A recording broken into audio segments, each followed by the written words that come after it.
Olá, bom dia a todas e todos.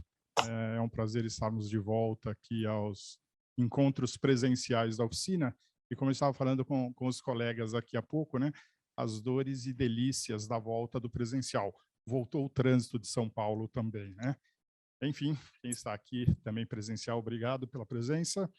E vamos lá, mais uma edição da Oficina de Impacto do Inspermetrices, hoje com o tema Problemas em Medição, e teremos o prazer aqui de contar com a presença da professora Cristine, do INSPER, e do Fernando Domingos, também doutor pelo INSPER e pós-doutorando em Oxford no momento. Agradeço aos dois, os convido a tomar aqui o lugar, por favor.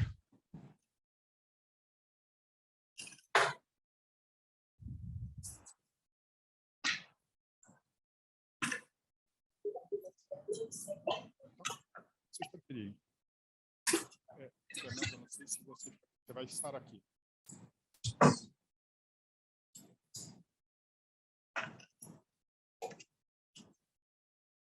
Obrigado a você, Geraldo. Esse pessoal de casa está vendo esse slide do problemas de mensuração, de abertura?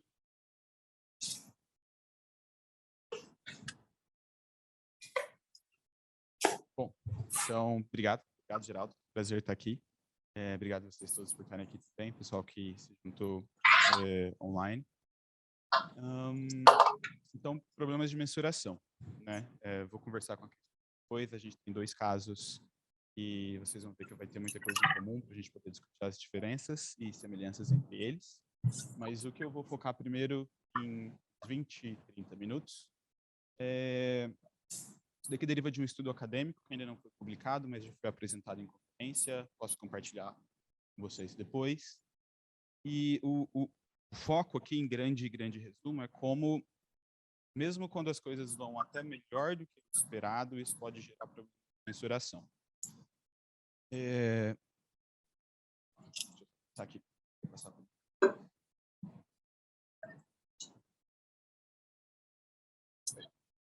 Como eu tinha falado, isso aqui deriva de um estudo acadêmico. A gente já apresentou em conferência, tem resumo expandido já disponível, mas eu posso compartilhar o estudo também. Qualquer coisa vocês entram em contato comigo que não tem problema em compartilhar. É coautorado com meus ex-orientadores aqui do INSPER, Sandro Cabral e Sérgio Lazzarini, com o Ricardo Barros, e um outro coautor que entrou depois, que é um professor francês, o Bertrand Quelin, que não está listado aqui, estava junto com a gente até esse momento. Mas, enfim, o que a gente estudou aqui? O estudo começou por causa da avaliação do programa Jovem de Futuro, que é um programa em parceria do Instituto Unibanco com secretarias de Estado de Educação aqui no Brasil. Começou em 2007 e está em atividade mesmo no dia. O objetivo do programa, falando largamente, é contribuir para a garantia de aprendizagem de alunos do ensino médio, escolas públicas do Brasil, né, Secretaria de Estado da Educação. E como? Né, como que o programa vai contribuir com a aprendizagem dos alunos? Gestão educacional. Então, vai fazer práticas de gestão que vai ser implementada nessas escolas. Coisas simples, mas que são notoriamente conhecidas por funcionar. Vai monitorar, trazer algumas coisas de alvo, explicitar direitinho como é que vai ser a rotina de uso de dados, fazer toda essa rotina de gestão para as escolas e, através disso, melhorar o desempenho dos alunos.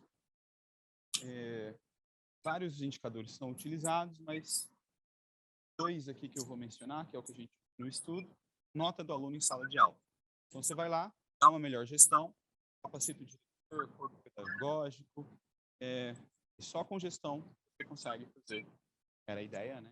Você conseguiria fazer os alunos irem até melhores notas da prova mesmo que ele está fazendo ali. Isso daqui é utilizando diferentes indicadores, depende do estado, né? Mas, enfim, nota em prova mesmo. Essas notas, notoriamente conhecidas também por melhorar depois o desempenho dos alunos e diversos... O aluno vai melhor na prova e depois ele vai ter melhores empregos, melhores salários, melhores condições de saúde, várias coisas são correlacionadas com nota em prova de aula.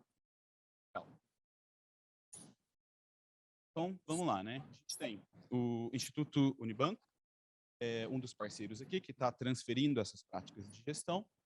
É o que eu vou chamar de organização externa. Instituto Unibanco é uma entidade privada, ativos, e eles são especializados justamente nisso que eles estão passando para as escolas, práticas de gestão. E aqui eu não tem nem problema em eu falar que essas coisas são simples. Não, a gente não está falando de coisa de outro mundo. São práticas que são conhecidas por serem simples, apesar de firmas e governos não utilizarem tão bem elas. Mas até aquela coisa do PDCA, não sei se vocês estão familiarizados com essas coisas mais de gestão, mas planejar, dirigir, controlar, agir, vai definir os objetivos direitinho, vai monitorar, você vai ter alvos bem especificados, mas nada de outro mundo aqui. Faça essas práticas para as escolas de uma maneira bem estruturada, bem montadinha. E quem é o parceiro recebendo as práticas? Como eu tinha falado já antes, secretarias de Estado de Educação. Para esse estudo, a gente considerou o Jovem de Futuro, o programa, ele foi avançando, acho que está na terceira, quarta geração hoje em dia, mas isso ainda faz um tempo. A gente estava considerando os estados do Piauí, do Espírito Santo até então. E esses estados, eles têm junto 20 distritos escolares, mais ou menos uns 10 para Espírito Santo, outros 10 para Piauí. Cada um desses distritos tem um gestor que toma conta. O estado está dividido, geograficamente mesmo, e aí, nesse distrito, você tem um monte de escola ali e um gestor é responsável por supervisionar essas escolas. Como eles selecionaram as escolas, então, que iriam receber o tratamento, né, receber essa intervenção?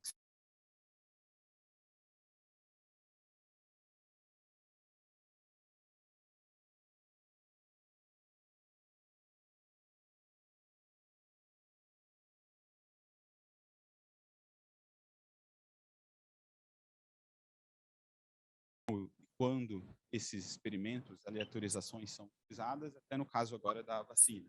Vai ter testagem para saber se a vacina funciona ou não, o pessoal faz experimento, muito comum fora de casos mais sociais, igual o que eu estou apresentando aqui, na área de saúde, o pessoal usa muito isso.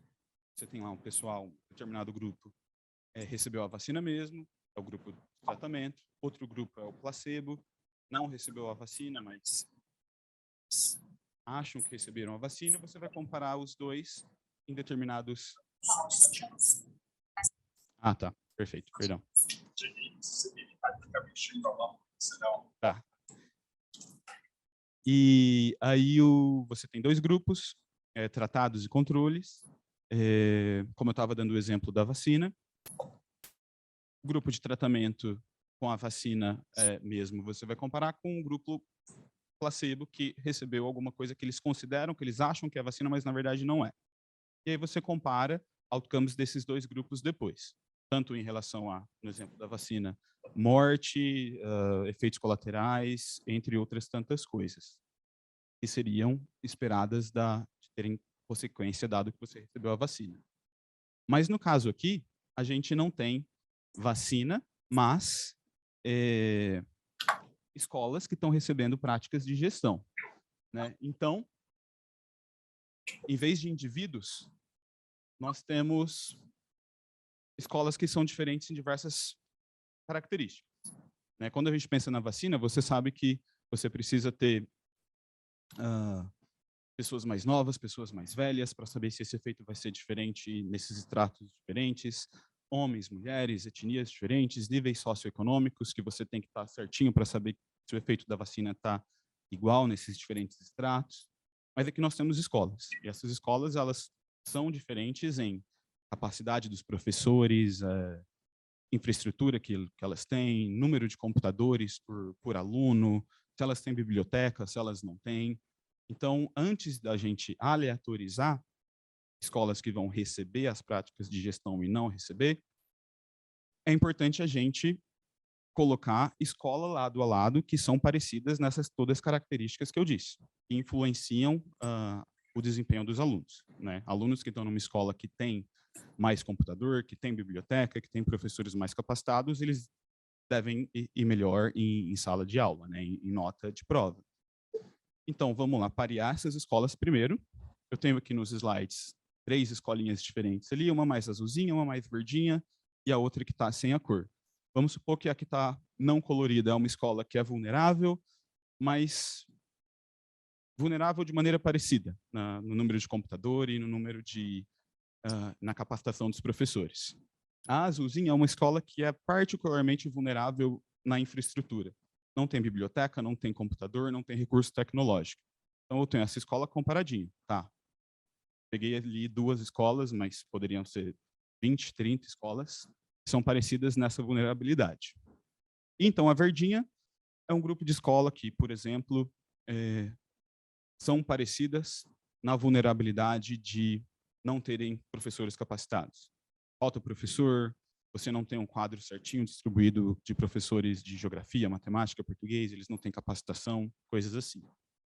Então, pareamos elas, e depois da gente parear, aí sim a gente aleatoriza, né? A analogia que eu tinha falado antes da vacina, com escolas que agora vão receber a vacina e escolas que não vão receber a vacina. E a vacina aqui são práticas de gestão que o Instituto Unibanco está repassando.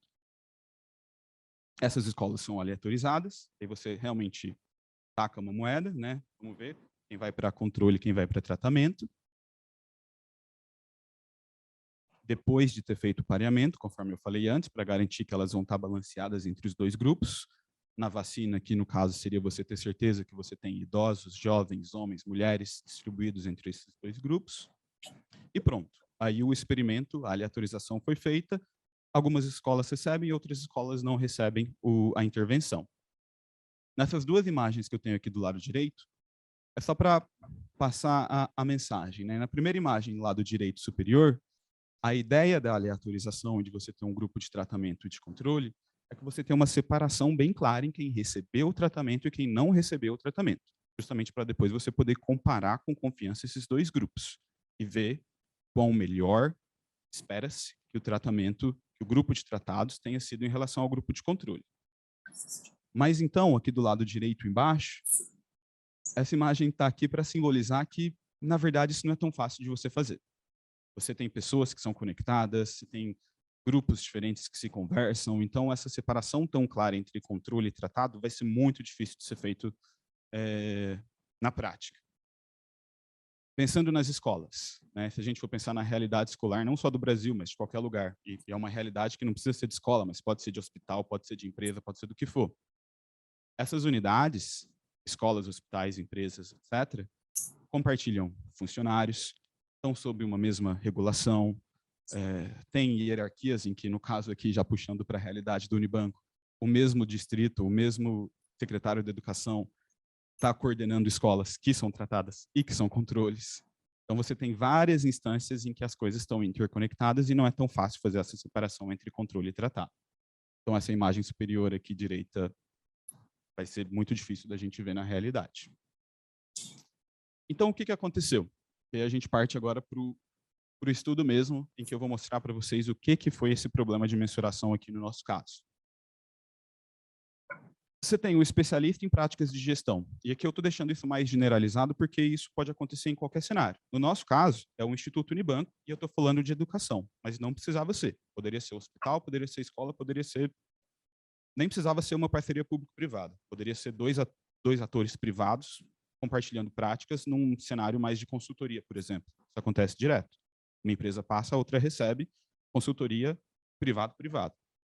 Mas aqui, então, especialista em práticas de gestão, no nosso caso, é o Instituto Unibanco, e quem está recebendo práticas são secretarias de Estado de Educação no Brasil. A gente tem a transferência primária de práticas, então, que é o próprio Unibanco que está fazendo. Os gestores recebem essas práticas, porque é importante que o gestor saiba o que está acontecendo. No nosso caso aqui, é aquele cara que está no distrito, coordenando várias escolas.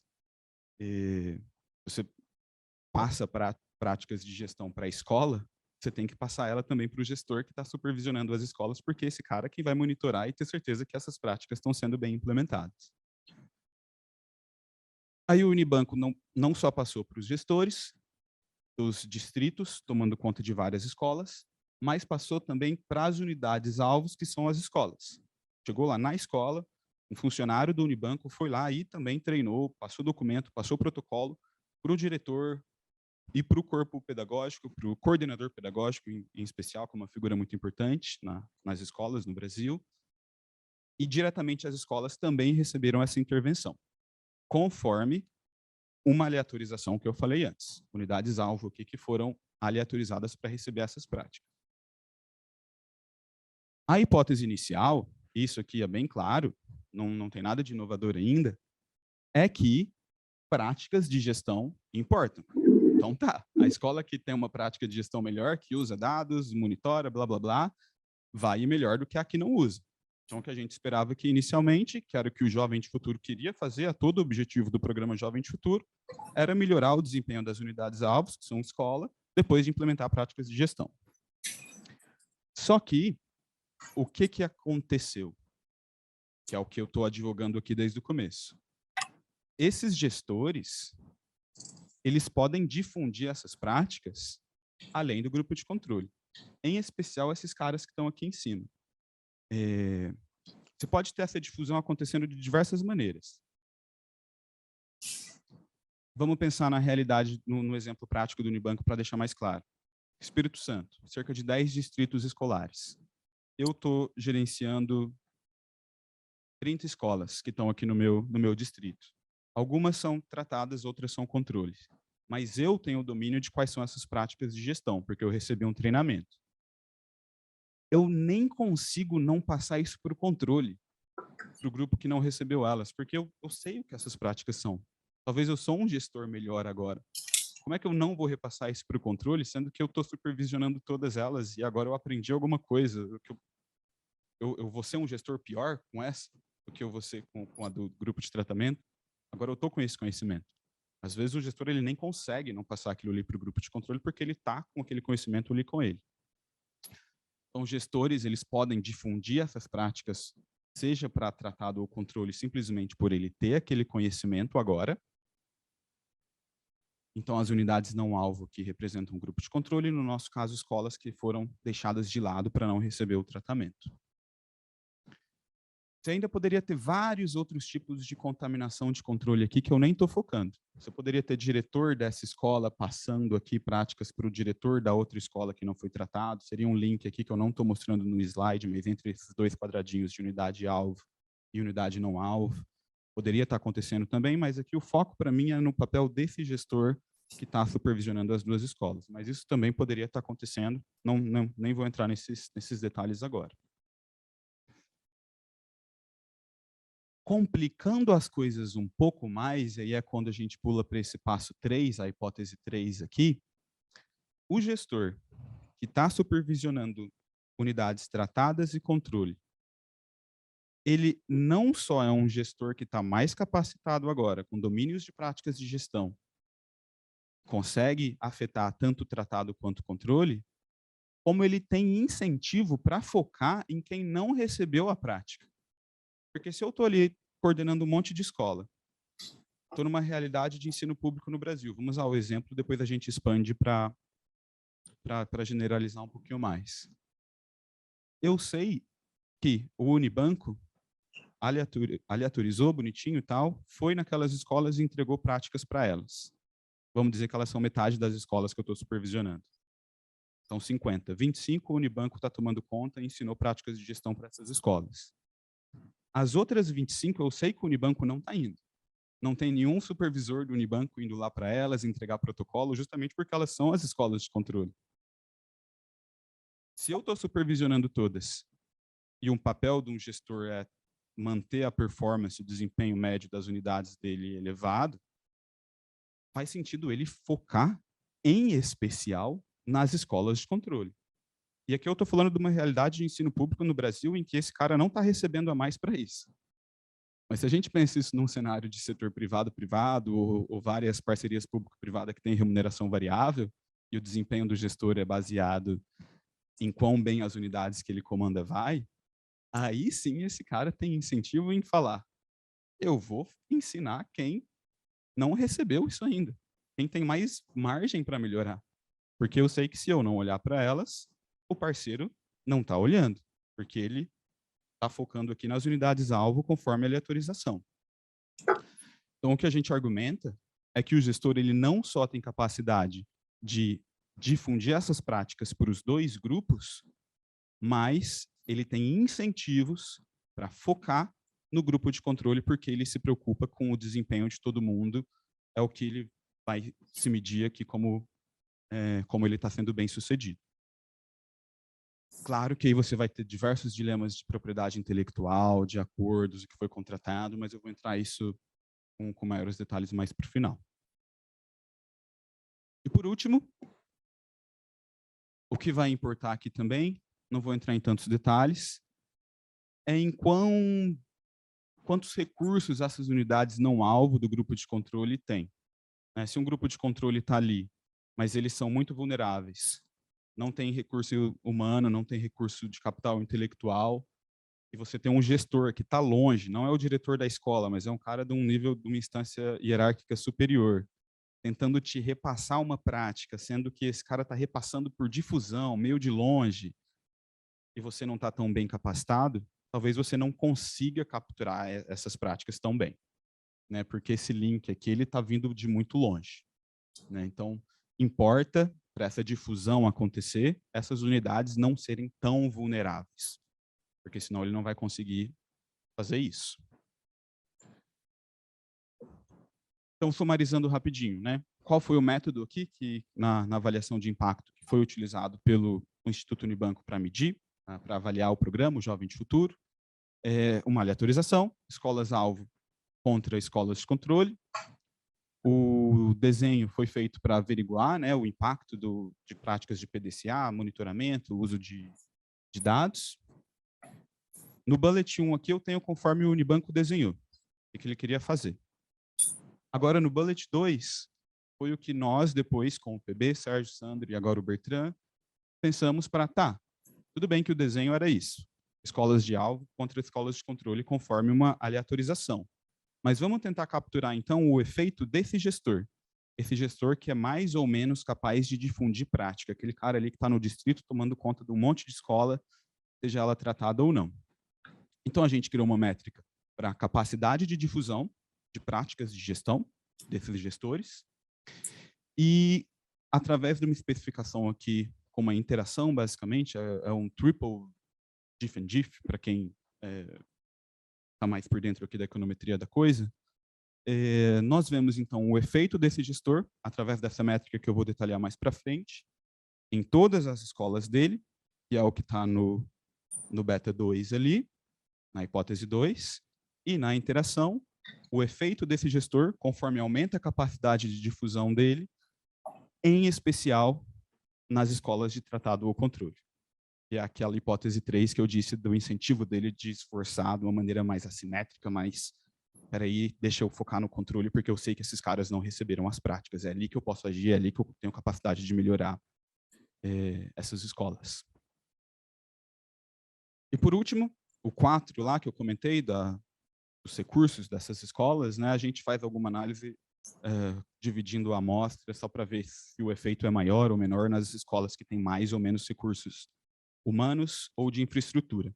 Recurso humano, a gente vê capacitação dos professores nessas escolas, e recursos físicos, basicamente, a gente usa duas medidas, uma é número de computador por estudante, e a outra é se a escola tem biblioteca ou não. A métrica, né? Estava falando de capacidade de difusão. Quão bem esses gestores escolares conseguem difundir boas práticas de gestão. Isso daqui foi elaborado pelo Instituto Unibanco, a gente simplesmente reutiliza no nosso estudo, mas você tem 1, 2, 3, 4, 5 grandes áreas que esses gestores foram entrevistados, foram diversas entrevistas que foram feitas para chegar, então, nesse score, que vai de 1 a 4, e eles são avaliados nessas dimensões. Primeira, se ele entende qual que é o papel do gestor, o que eu tenho que fazer, sendo o gestor aqui desse distrito.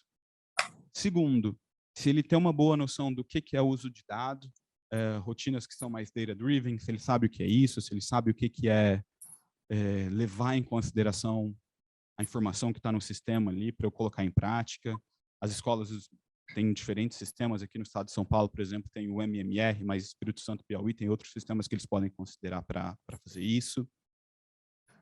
Terceira dimensão, relação com a secretaria estadual. Então, aqui é uma relação com a instância superior de governabilidade, né? Se ele dialoga com o que vem de cima, vamos dizer assim, da secretaria, se ele tem reuniões com os outros gestores. E as últimas duas também são relação, mas com outras instâncias de governabilidade aqui, né? Se ele se relaciona bem com os supervisores e, por último, se ele se relaciona com as escolas. Não só monitora, mas se ele mantém um relacionamento contínuo com as escolas. Quando você considera as 5 juntas, eu sou um bom gestor, eu entendo o que é uso de dado para melhorar o desempenho do meu aluno e eu mantenho boas relações com todo mundo que está envolvido aqui. Instâncias superiores, supervisores e, em última instância, a própria escola e o aluno. Dada essa métrica, mostrando rapidinho, então, o que a gente achou como resultado, eu só recuperei aqui o framework que eu tinha antes. Primeiro, práticas de gestão importam, tá? Importam e importam muito. Depois que o Unibanco entrou com o programa Jovem de Futuro, o desempenho dos alunos melhora correspondente a 1 ano adicional de educação. Então, é como se o cara tivesse entrado ali na escola e feito 4 anos de ensino médio em vez de ter feito 3. Ele sai com um aprendizado correspondente a 1 ano a mais. Isso tanto para matemática quanto para português. Vamos, então, para a hipótese 2 agora. Os gestores difundem práticas tanto para matemática quanto para português. Aquele gestor ali, ele é capaz, quanto melhor ele é, os alunos vão melhor em matemática e em português também. E quão melhor? Quando a gente vai para a hipótese 3, a gente vê que esse gestor aqui, na média, ele quase equaliza a performance entre as escolas de tratado e controle. Então, se aquele cara ali ele é melhor do que os demais em identificar essas práticas e em ser um bom gestor, ele faz com que a aleatorização quase que seja em vão. Ele faz as escolas de controle irem tão bem quanto as escolas do grupo de tratamento. 85% aqui do desempenho é equalizado. Tem várias implicações interessantes disso daqui. Uma delas, que vem rápido à cabeça, é: vale a pena focar tanto nas escolas se esse cara é tão capaz disso tudo? Né? Será que eu preciso entregar prática de gestão para a escola ou é melhor eu entregar elas para o cara que supervisiona 50 escolas e eu explico para ele o que ele tem que fazer a repassar essas práticas? Mas essa é só uma das implicações, tem outras tantas que a gente pode pensar junto depois. E recursos moderadores, então, no final, a gente acha um efeito apenas para a infraestrutura. Então, se a escola tem mais, no nosso caso, né, mais computador por aluno, ou se a escola tem biblioteca, é importante para o gestor conseguir difundir prática. Se a escola não tem computador suficiente ou não tem infraestrutura, ele não consegue, de longe, difundir essas práticas. Mas, surpreendentemente, ao contrário do que a gente esperava, capital humano ali não é tão importante, não se mostrou um efeito moderador importante. Não quanto infraestrutura. Pontos-chave aqui, então, para encerrar. Né? A gente tem aqui insights tanto para gestão estratégica, é o que eu falei no começo, isso daqui poderia ser 2 empresas de consultoria, uma repassando práticas para outra, mas também para a administração pública, porque o que a gente tem, de fato, aqui é uma parceria público-privada e talvez seja até o mais interessante da coisa. Né? Questão central, focando aqui para não me enrolar muito. O mais interessante aqui, talvez, seja essa faca de 2 gumes. Né? Por um lado, ainda mais quando você está numa PPP, numa parceria público-privada, esse gestor difundir práticas é socialmente desejável, né? E, poxa, esse cara está fazendo o aluno de escola pública no Brasil ter nota melhor, que está correlacionado com resultados o resto da vida dele. Ele está conseguindo fazer isso muito mais rápido do que todo mundo do Instituto Unibanco esperava. E ótimo, né? Que bom. Sensacional. Mas você atrapalha a medição. Se você não faz tudo que a gente estava fazendo aqui, para tentar fazer entrevista, identificar o que é você ter mais capacidade de difusão ou não, pegar os dados, tentar entender direitinho o que importa, o que não importa, tudo que não foi contratualizado. Né? Então, assim, a medição fica muito mais complicada. E medição é importante, porque você precisa medir para saber se funciona ou não, para você poder replicar depois.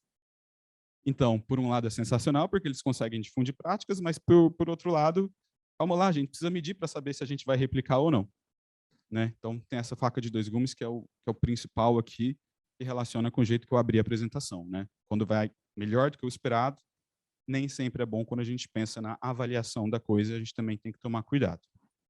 Na prática, decisão gerencial, então, né? Seja de política pública, ou seja no desenho de parceria, privada, privada, privada, pública, tanto faz. Quando você vai além do contratualizado, né, que é a difusão aqui que eu estou chamando, você pode reduzir a importância percebida do parceiro que transfere as práticas.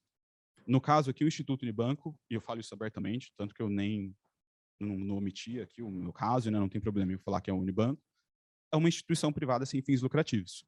Mas imagina que esse parceiro aqui estivesse recebendo a mais ou a menos se ele estivesse indo melhor ou pior, né? Se tivesse alguma remuneração variável aqui. O Instituto Unibanco estaria recebendo menos por causa disso, né? E poderia ter outros tantos problemas mais graves, mais complexos em relação à propriedade intelectual e todas essas coisas.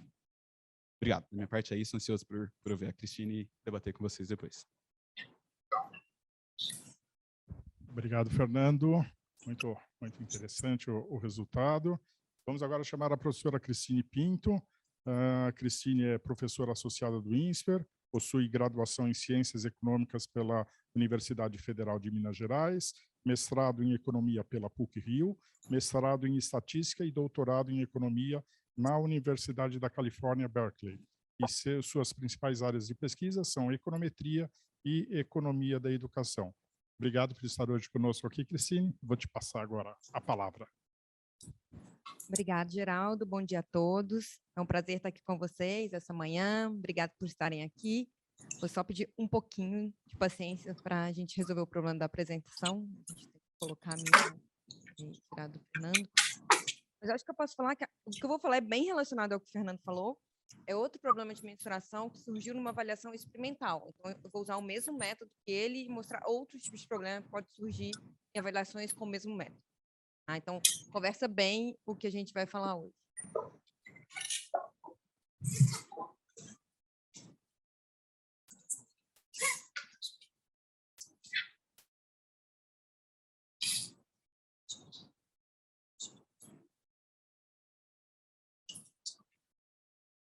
Presencial não tínhamos todas essas dificuldades. O presencial, então... O full presencial. O presencial não ia. Mas acho que é um problema. Posso? Já compartilharam? Mas depois tem que estar no modo apresentação aqui. Que é controle. Isso.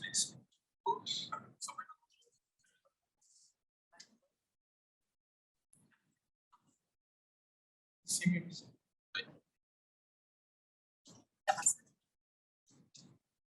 Então, do mesmo modo que o Fernando, essa é uma avaliação que a gente fez com vários coautores, né?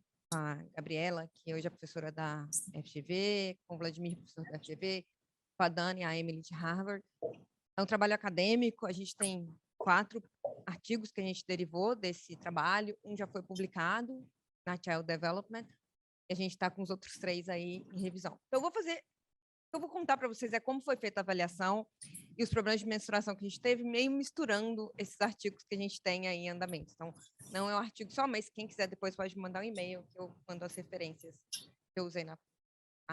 Então, ele é um programa, tá, que a gente fez uma avaliação no município do Rio de Janeiro, na cidade do Rio de Janeiro. Tá? Então, a primeira coisa que eu vou contar para vocês é um pouquinho da ideia do programa. É um programa educacional de aprendizado socioemocional. Então, esse programa é implementado no Brasil por uma ONG, pela Vila Educação. Tá? Ele é um programa que foi adaptado no programa americano, Second Step, um programa super famoso. Tá? Que a ideia é introduzir nas escolas o aprendizado de habilidades socioemocionais. As habilidades socioemocionais hoje está no currículo das escolas brasileiras. Tá? Então, o que acontece é que eles introduziram esse programa no município de Janeiro. Os professores tinham que... professores de ensino regular, tá? Então, sala de aula normal, eles foram treinados para realizar 22 aulas de aprendizado socioemocional, seguindo exatamente esse programa, tá? Essas aulas tinham 50 minutos, tá? que acontecia uma vez por semana, no horário regular das aulas que eles já tinham com o aluno. Tá? O conteúdo era realmente ensinar para o aluno reconhecimento de emoções, como lidar em situações que exigissem deles paciência, calma. Então, aprender habilidades que auxiliavam no aprendizado, né, como resiliência, persistência, empatia, controle emocional, reconhecimento de emoções e resolução de problemas, tá? E como é que esse programa funciona, tá? Ele tem um material estruturado, ele tem livro para o aluno e para o professor, tá? Tem CDs, DVDs, cartaz, e eles também fornecem treinamento para professores em como lidar com todo esse material e implementar em sala de aula. Então, só para vocês terem uma ideia, é um material super bonito, né? É bem legal o material, tem todo o livro, os cartazes para pôr nas aulas, é um material super legal. E essas são algumas das aulas, é bem lúdico, tá? Então, tem desde brincadeiras com fantoches, para os meninos entenderem, até os meninos mesmo fazendo o binóculozinho para reconhecer a emoção, e assim por diante. Tá? E a gente queria, dado que existe uma literatura enorme contando para a gente que a habilidade socioemocional é super importante, né, para os resultados futuros dos alunos, a gente queria, então, avaliar o impacto deste programa, e aí a gente teve essa oportunidade de fazer essa avaliação experimental no Rio de Janeiro, junto com a parceria com a ONG, né, com a Vila Educação. Eles são uma ONG super interessada em entender como melhorar o programa e qual o impacto que esse programa tem. Então, a gente conseguiu com eles fazer uma avaliação de 2 anos, que é raro, né? Geralmente as avaliações, o Unibanco é um caso particular, né, que é uma avaliação de muitos anos, mas geralmente as avaliações elas não duram muito tempo. A gente conseguiu ter 2 anos, 2017 e 2018.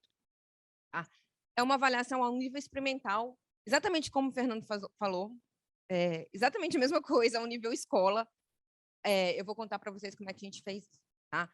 Então, a gente tinha 94 escolas no município do Rio de Janeiro. Tá?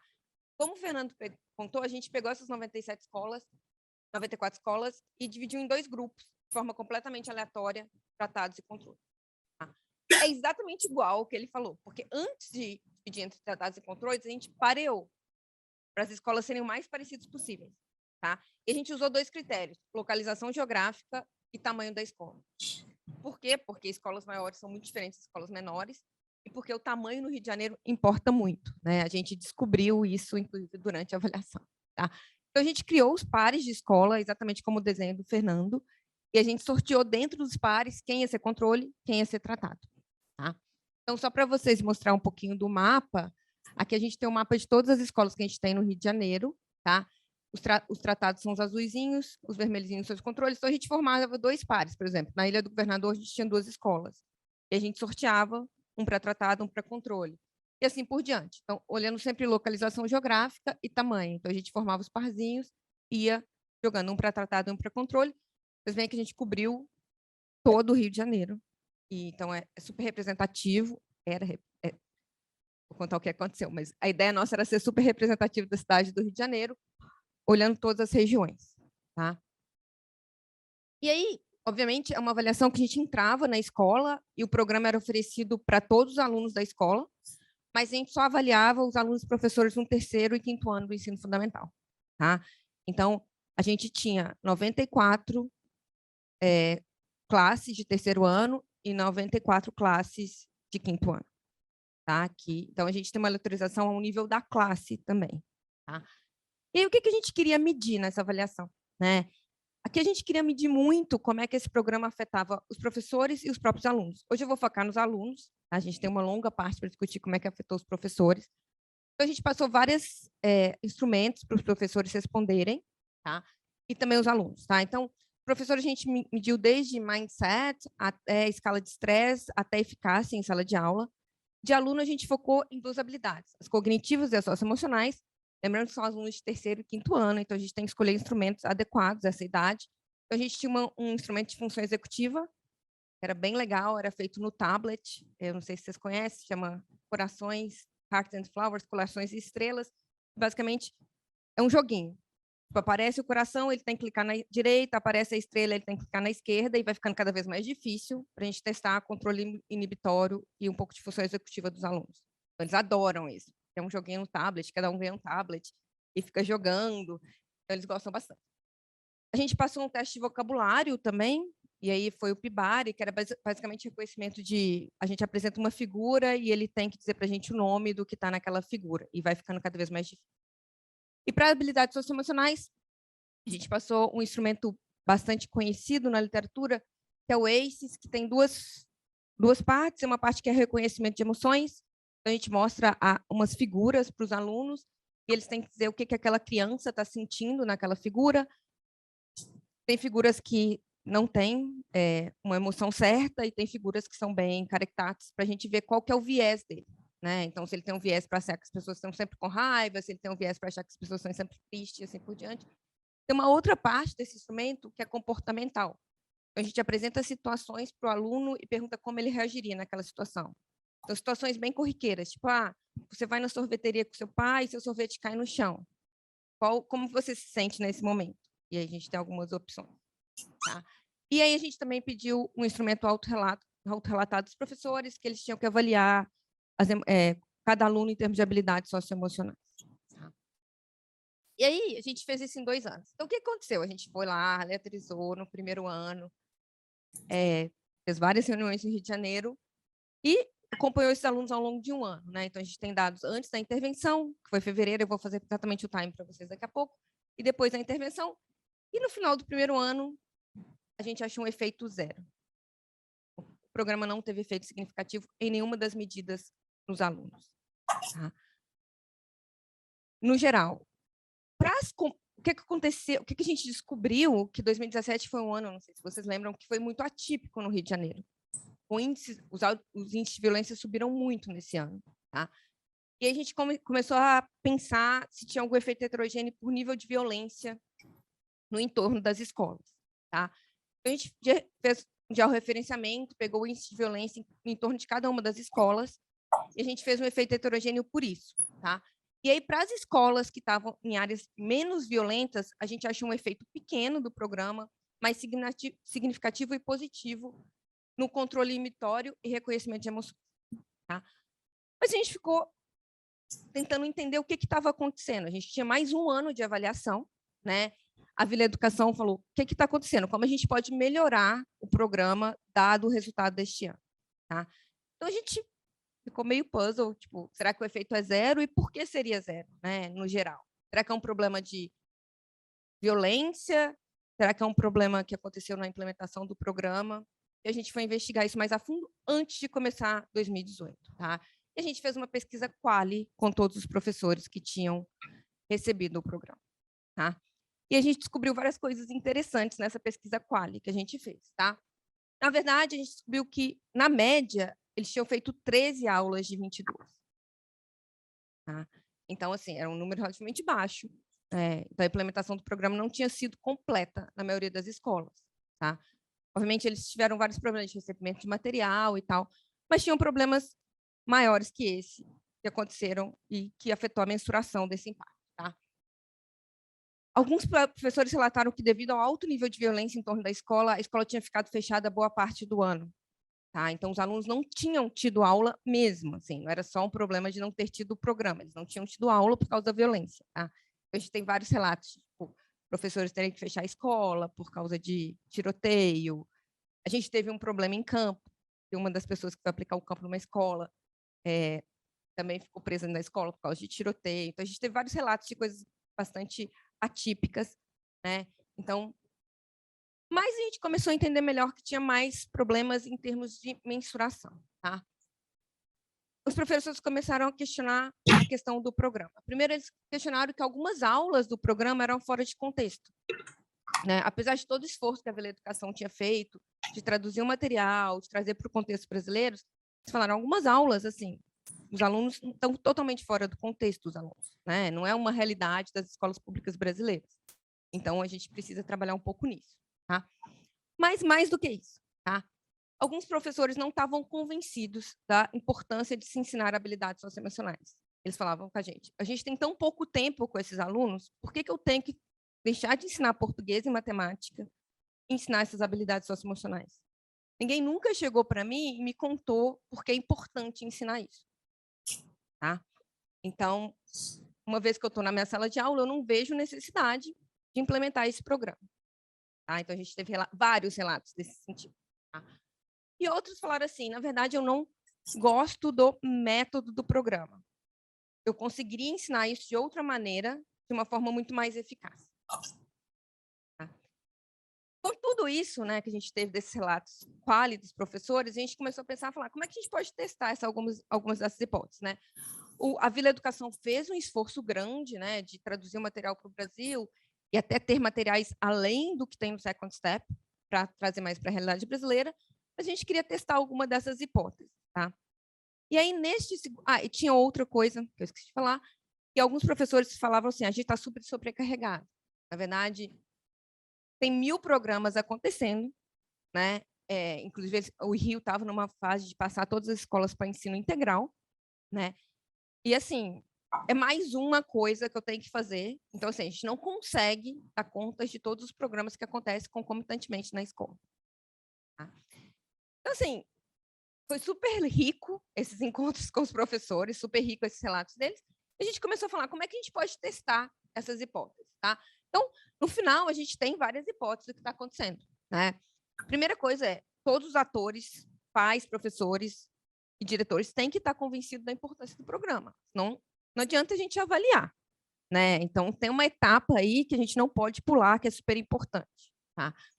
Além disso, tipo, durante o treinamento, talvez seja interessante que todo mundo participe de como o programa vai ser implementado, né? Esses professores estão em sala de aula há muito tempo, talvez eles tenham opiniões fortes de como deveria ser implementado algumas dessas aulas ou não, e a gente poderia levar em consideração isso no treinamento, tá?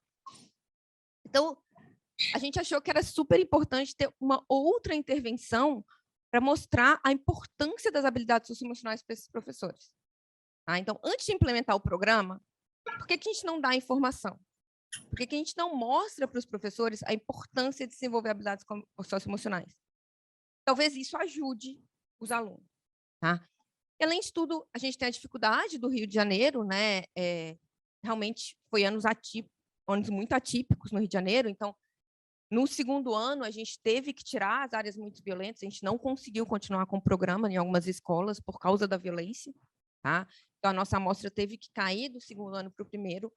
É uma coisa que acontece em avaliação, tá? Quando o timing da avaliação coincide com várias coisas, vai afetar, tá?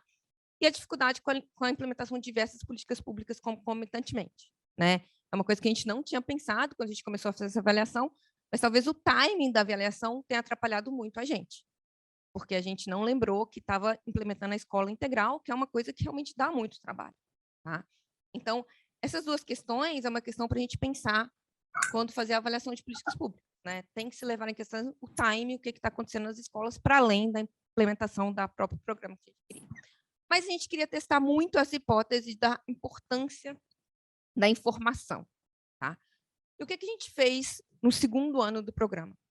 No segundo ano do programa, a gente fez uma outra intervenção, tá? Para além do programa Compasso, a gente deu informação para os professores sobre a importância das habilidades socioemocionais.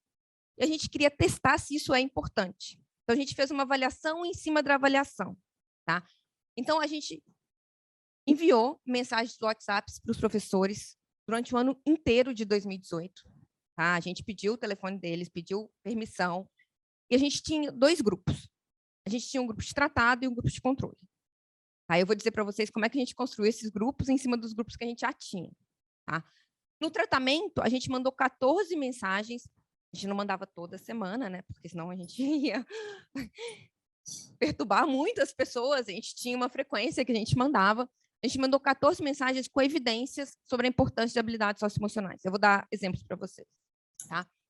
E para o controle, a gente passou 14 mensagens com informações muito gerais sobre o sistema educacional do Sudeste, do Rio, sobre números. Tá? A ideia é que a primeira é uma questão de nudge, né? A gente está dando a informação sobre as habilidades socioemocionais. E a segunda, a gente só está dando informação. Porque a gente precisa tirar o efeito de receber informação. Tá?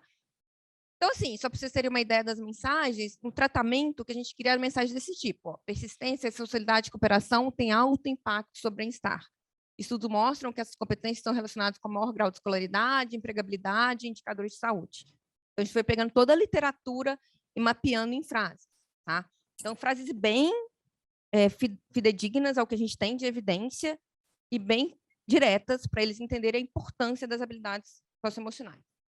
Para o controle, eram informações gerais, tipo, existem aproximadamente 280 mil estudantes escolares no Brasil e cerca de 5% desses estão no estado do Rio de Janeiro. Tá? Mensagens que não têm nenhuma informação sobre a habilidade socioemocional. Tá? O tratado recebeu ambas as mensagens e o controle só recebeu esse tipo de mensagem. Tá? Então, só para a gente entender como é que a gente fez isso. Então, em 2017, a gente só teve o compasso, né? Então, o ano escolar começou em fevereiro, a gente fez uma pesquisa em abril, que era o nosso baseline, antes do compasso. Em novembro, a gente fez o follow-up, a gente teve os resultados em dezembro, a gente fez os nossos grupos focais em dezembro, as nossas pesquisas quali, e aí a gente se adaptou para 2018. Em 2018, em fevereiro, começou o ano. Em março, a gente teve o nosso baseline e em abril a gente começou a enviar as mensagens e o programa continuou, tá? Com algumas adaptações, mas o programa continuou nas escolas, tá? Em 2017, a gente tinha 94 escolas, igual eu falei com vocês, aproximadamente 4 mil alunos, 188 professores. A gente teve que tirar 10 escolas para a gente continuar o estudo em 2018, foram as escolas em comunidades muito violentas. A gente não conseguiu continuar com elas. Na verdade, as próprias escolas pediram para sair o programa porque elas não estavam conseguindo ter aulas. Tipo, algumas escolas até fecharam. Tá?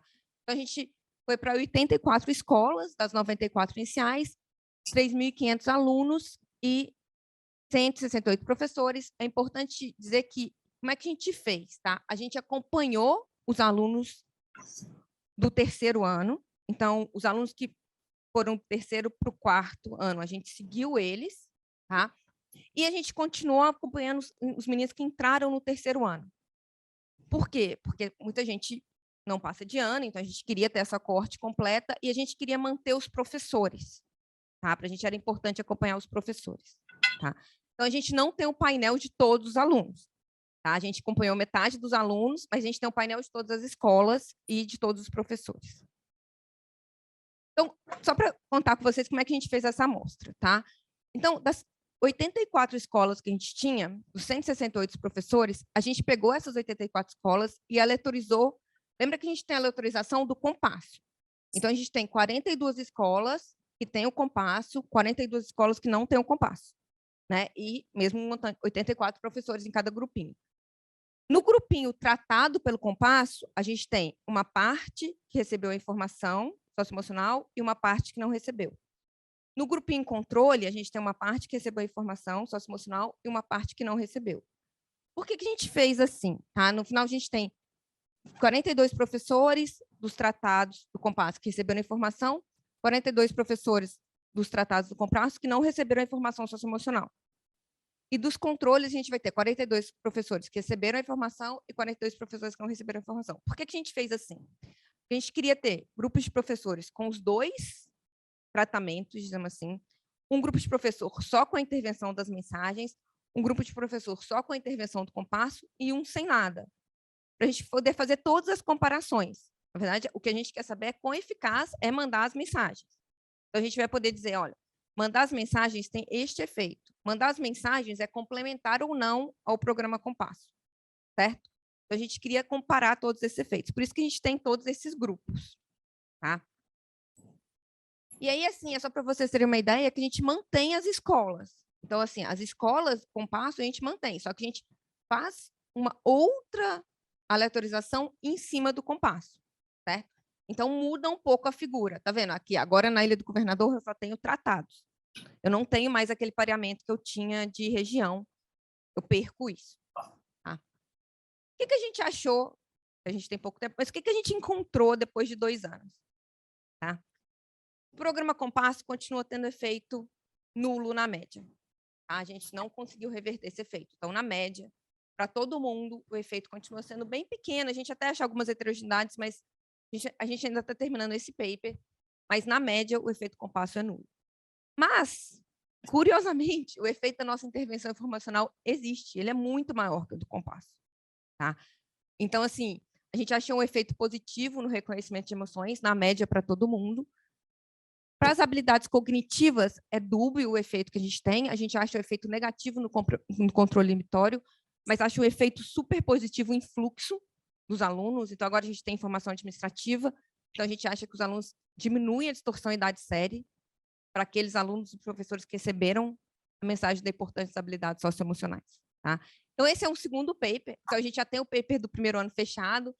Esse paper aqui a gente está fechando, são 2 papers, na verdade. E tem é porque aqui eu só estou os resultados dos alunos, mas tem uma coisa que a gente descobriu, é que, na verdade, as mensagens afetam o modo como os professores pensam nas habilidades socioemocionais e como eles atuam em sala de aula.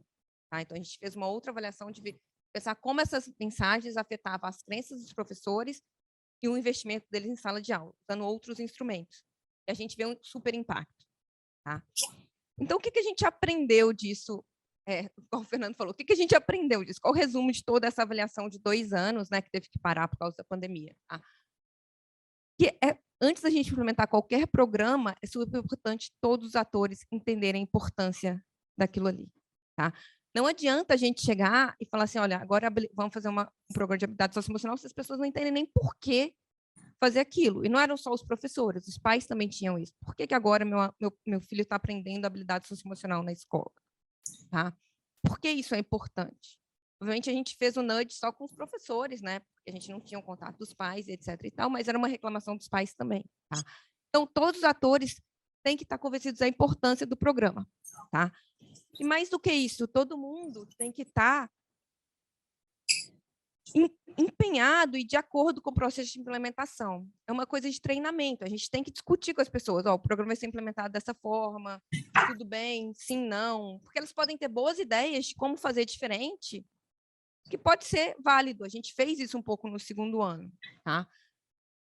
O material do programa tem que ser adaptado ao contexto dos alunos, eu acho que isso é fundamental, todo mundo tem um super esforço nisso, mas isso é um ponto que sempre aparece quando a gente adapta programas do exterior para cá, tá? E uma coisa que a gente aprendeu na raça nessa avaliação é que a gente tem que prestar atenção em outros fatores que estão acontecendo ao nível da escola, né? Então, no Rio, o nível de violência realmente é uma coisa que tem que ser levada em consideração na hora de implementar programas e outras políticas que estão acontecendo concomitantemente na escola, né? Os professores não conseguem implementar 10 programas ao mesmo tempo, né? Então, vai afetar como o programa é implementado e a mensuração também. Mas eu acho que os 2 pontos são os principais que a gente aprendeu nessa avaliação, que é super importante que todo mundo esteja convencido da importância daquele programa para ele acontecer, senão ele não vai acontecer, certo? E aí vai afetar totalmente a nossa avaliação, porque o que a gente vai medir não necessariamente é o efeito que o programa teria num ambiente ideal, assim. Ok, então, obrigado, Cristine. Antes de passarmos ao Q&A aqui, já chegou perguntas aí sobre a sua apresentação, não é isso? A Vanessa Urban pergunta, como vocês explicam esse efeito nulo do programa Compasso? Não, eu acho que tem vários efeitos. Eu acho que o efeito, assim, como a gente explica, né? A gente não tem, assim, a evidência que a gente tem é a evidência de monitoramento. Eu acho que a gente não tem todas as escolas fazendo todas as aulas. Então, o programa nunca foi implementado na sua completude, digamos assim, né? Eu acho que tem 2 fatores nisso. Eu acho que tem um fator de que a gente deveria ter feito essa questão informacional antes de implementar o programa, convencer as pessoas da importância dele, né? Então, tudo isso que a gente fez, de discutir a importância do programa, pensar como os professores poderiam ajudar no treinamento, a gente deveria ter feito antes da implementação, né? E tem a questão de, tipo, talvez 22 aulas realmente seja um programa muito longo para ser completo. Então, acho que a gente nunca chegou a ter o programa sendo completo para a gente poder avaliar o programa em si. Eu acho que teve vários problemas na implementação que afetaram a mensuração do impacto. Essa é a nossa questão. Outra questão é que a gente, de fato, a gente acha efeitos nas comunidades menos violentas. Tá? A gente acha o efeito positivo do programa nas comunidades menos violentas. Esse efeito ele é persistente, né? Ele aparece no segundo ano. Então, pode ser que realmente a violência atrapalhe até mesmo o aprendizado das habilidades socioemocionais daqueles alunos, né? Então, os professores eles relataram um pouco isso. As comunidades muito violentas, eles não têm tempo de ensinar matemática e português, porque eles estão o tempo todo preocupados com a segurança da criança. Então, imagina uma habilidade socioemocional, né? E talvez a criança também tenha muito mais dificuldade, dado o ambiente que ela vive, de reconhecer as emoções, né? Então, é uma questão assim, o ambiente também influencia muito o aprendizado desse programa. A gente só tem evidência de monitoramento de efeito heterogêneo. Então, é o máximo que eu acho que eu consigo chegar. Eu acho que tem um problema da implementação, né, que a gente deveria ter feito essas coisas em 2016, antes de começar o programa. E eu acho que tem um problema do nível de violência, né, do ambiente, afetar realmente o aprendizado das habilidades socioemocionais. Eu acho que afeta o cognitivo também, mas a evidência que a gente tem é para o socioemocional. A Vanessa ainda apresenta uma réplica aqui, né, na minha expressando a pergunta, a dúvida dela, que talvez eu tenha feito uma pequena alteração. Ela pergunta especificamente de efeito negativo e não nulo. Não, da mensagem, né? Exato. Aí não é do programa Compasso, aí é da mensagem, né? Quando a gente fez o nudge, mandar informação para os professores. A gente não tem a menor ideia por que a gente tem aquele efeito negativo. Não tem. Eu tenho algumas hipóteses que a gente pode conversar, mas assim, nenhuma evidência. Eu acho que pode ser realmente que, tipo, tem um trade-off no tempo do professor, né? Então, quando a gente dá mais informação socioemocional, eles se dedicam mais ao aprendizado socioemocional, eles estão tirando tempo de alguma outra coisa. E isso pode ter um efeito negativo. Assim. A gente sempre tem que pensar que, quando a gente introduz alguma coisa, né, nós somos professores, alguma coisa a gente vai ter que deixar de fazer para cumprir aquilo ali. E pode ser isso que esteja acontecendo. Mas a gente não tem essa evidência. Eu não sei explicar. Assim, nem com dado eu não sei explicar. Ok, obrigado, Cristine. Bom, agora vou convidar a Fernando para se juntar à Cristine ali, para passarmos à sessão de Q&A. Mas antes disso, eu gostaria de lembrar a todos que estão acompanhando o evento aqui, que já está no chat aí o link para vocês votarem em temas para as edições do ano que vem das oficinas de impacto. Né? Usualmente, na última edição do ano, nós colocamos uma série de temas, assim como vocês podem sugerir outros que não estejam aí elencados. E aí, a votação de vocês aí nos ajuda a direcionar para o interesse do pessoal que acompanha a oficina.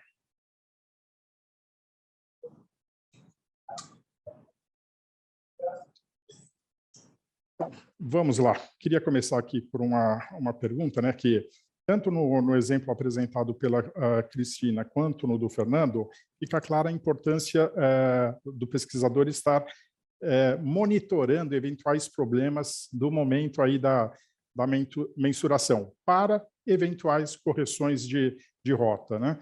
Vocês poderiam falar um pouquinho sobre isso? Que cuidados vocês recomendariam? Claro, claro. Primeiro, já respondendo a pergunta, junto com o ponto que eu queria levantar, reflexão minha, dado a apresentação da Cristine. Acho que o que difere o Compasso com o Jovem de Futuro é a complexidade do caso, né? Você tem, com a Cristine, no programa Compasso, habilidades socioemocionais, uma intervenção nisso, focada em medidas que são, tanto o professor quanto o aluno, muito complexo, né? Extremamente importante e complexo.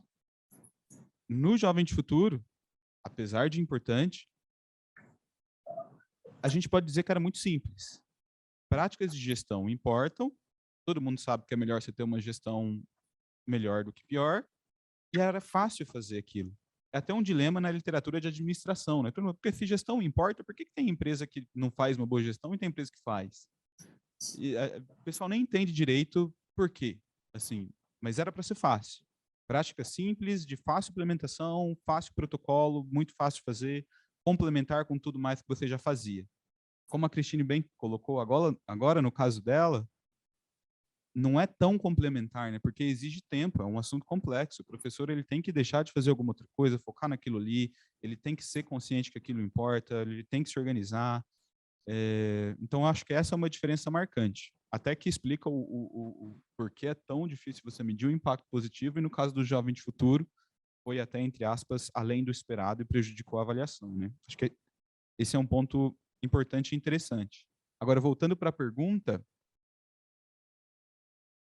tem que monitorar o além do esperado positivo e além do esperado negativo, né? No caso da Cristine, violência. Olha que interessante, né? Poxa, interessante e triste, claro, né? Muito complicado. No nosso caso, vulnerabilidade das escolas, talvez facilitasse a implementação das práticas de gestão. É até o contrário, né? Se uma escola é muito vulnerável, tem muito espaço para melhora. Então, putz, o pessoal não estava implementando prática de gestão, era facinho colocar. Tinha muita margem ali de manobra para essas escolas irem melhor, elas podiam fazer várias coisas, entre elas, implementar alguns protocolos de gestão que quase não tinha custo. Então, ter uma boa noção de como é que esses grupos são diferentes, fazer o pareamento e tal, mas o que não dá para colocar no pareamento, né? A violência era difícil. Então, acho que esse acompanhamento qualitativo, tendo em vista coisas que você já esperava ou não, né? E ir atualizando de uma maneira meio qualitativa esse pareamento, seja que não seja na conta, mas de uma maneira mais qualitativa, eu acho que é o primordial.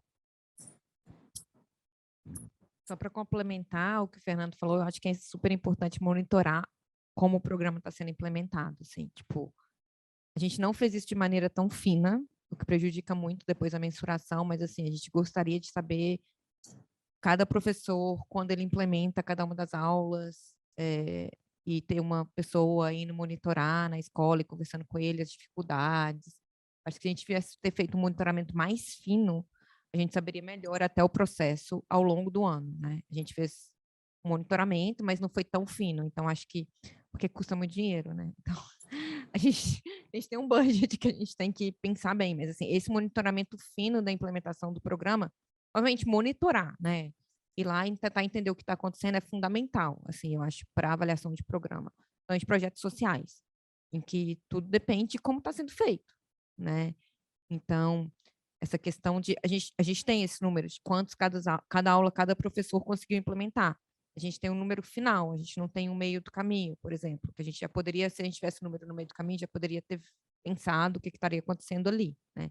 Então, esse monitoramento fino, eu acho que é super importante dos programas. O acompanhamento dia a dia do que está acontecendo, através de relatórios, ou através de ter uma pessoa indo lá, auxiliar os professores. Talvez a gente já fez avaliação de outros programas educacionais que tinham treinamento, digamos, ao longo do tempo, né? Então, os professores eram treinados no início, mas aí uma vez por mês alguém do programa na escola conversar com os professores. Isso foi super importante, não só para obter informação de como estava indo, mas até para tirar dúvidas, auxiliar, até mesmo nessas questões que eles colocaram. Às vezes a gente tinha uma ideia de como implementar diferente, não sabia se podia usar ou não. Então, essa questão de ter esse monitoramento fino, eu acho que é muito importante para alguns programas. Acho que a questão da gestão, acho que nem precisa tanto, mas a questão desses programas mais complexos, né, de implementação semanal, mensal, eu acho que é muito importante. Ok, então, só antes de darmos continuidade, pessoal, o chat está aberto aí para vocês publicarem outras perguntas que vocês tenham. Nós temos algumas aqui que chegaram por outras mídias. E lembrando também que está no ar aí o link para o formulário de votação de temas para as edições do próximo ano. Voltando aqui ao nosso painel, vocês dois mencionaram, talvez o Fernando um pouquinho mais aspectos aí qualitativos e a Cristine também quantitativos, mas então vocês poderiam falar um pouquinho mais aí de métricas ou indicadores intermediários, para não ficar como a Cristine falou, né, dependendo só o resultado da mensuração mesmo é só ao final, né? Alguma métrica, alguma forma de um monitoramento para a correção de curso, né, antes da mensuração final, efetivamente.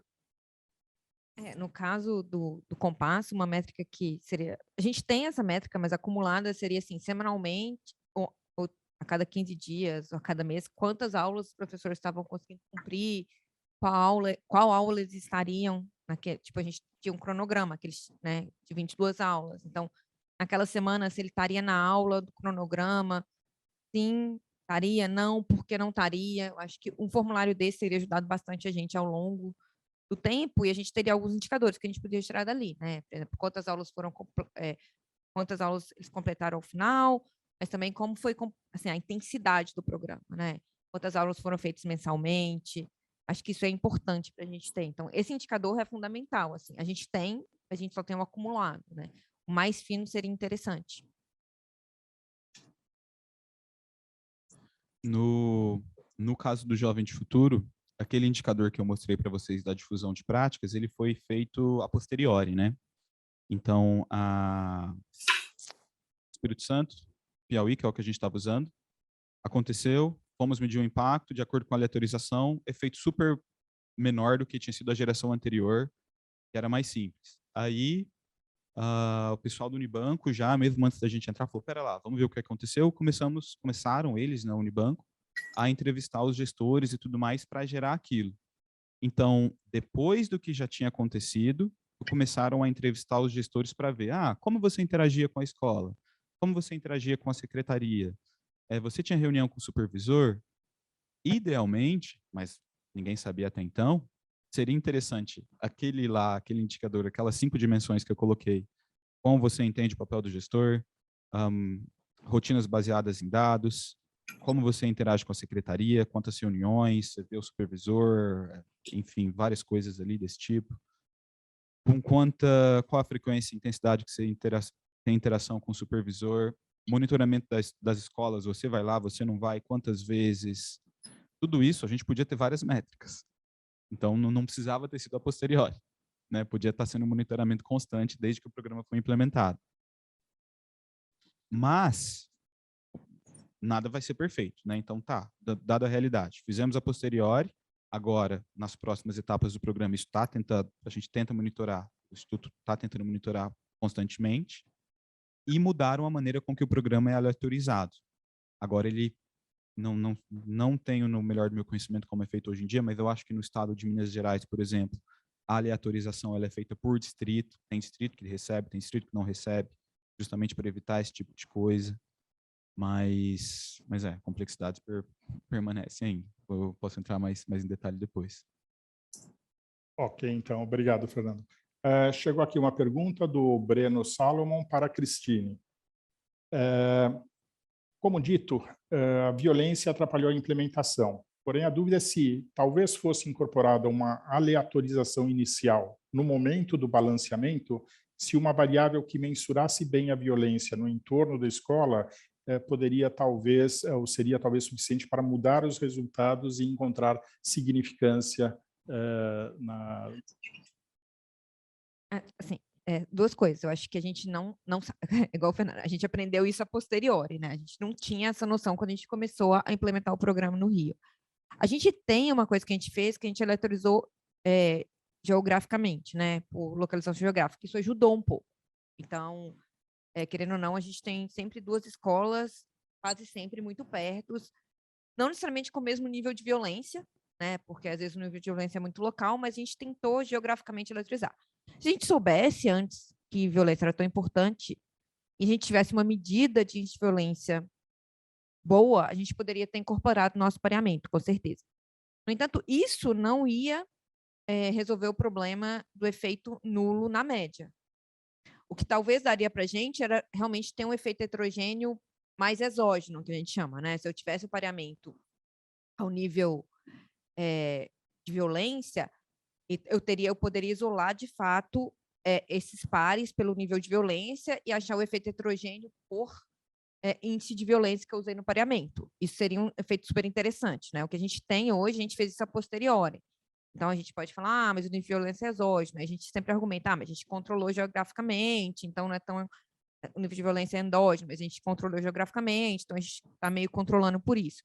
Teria um efeito mais puro, mas eu acho que se o que importa é o entorno, quando eu combinasse todo mundo junto, o efeito seria nulo.